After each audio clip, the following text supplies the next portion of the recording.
Réforme du système éducatif congolais. Mesdames et messieurs, bonjour et bienvenue sur JDK TV. Tout a commencé avec les états généraux de l'enseignement supérieur et universitaire qui a été organisé à Lubumbashi dans la province du Haut-Katanga.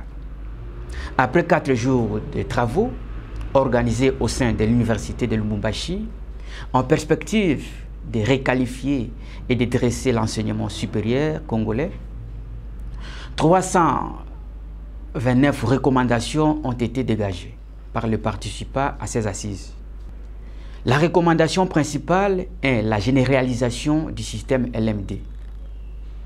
Mais la recommandation qui fâche est la fermeture de la faculté de médecine dans certaines universités en République démocratique du Congo. Pour les universités concernées, la tension monte. Les étudiants dont les établissements sont frappés par cette décision, à Kinshasa comme à l'intérieur du pays, se montrent plutôt préoccupés par la décision prise dans une note circulaire du 17 septembre 2021 par le ministre de l'Enseignement supérieur, Moïndo Nzangi, n'autorisant que seules 16 universités sur l'ensemble de la République à organiser la faculté de médecine.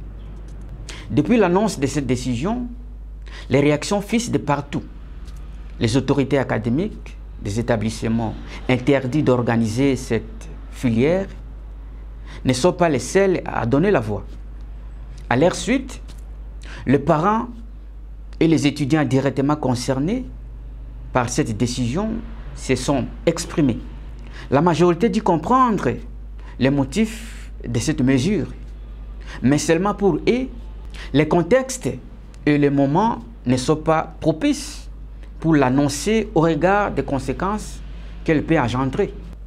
Mais en attendant de se conformer aux exigences pour organiser la faculté de médecine, certaines universités frappées par cette décision ont saisi le ministre pour solliciter un moratoire en attendant que les solutions idoines soient trouvées. À Kinshasa, les étudiants dont les universités sont frappées ont manifesté pour protester contre cette décision.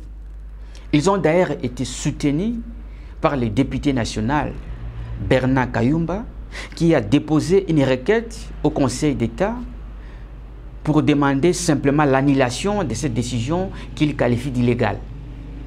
Jusqu'à présent, certains étudiants ne sont pas au courant des raisons de la fermeture de la faculté de médecine dans leur alma mater. Mais il faudra les rappeler, c'est sur base du rapport du Conseil national de l'ordre des médecins présenté lors des travaux des États généraux de l'enseignement supérieur et universitaire tenus à Lubumbashi du 10 au 14 septembre que la note circulaire du ministre du tutelle adressée au recteur des universités a été rédigée. Au vu de ce qui précède, l'on se demande que fera l'État pour les étudiants dont les facultés de médecine ont été fermées.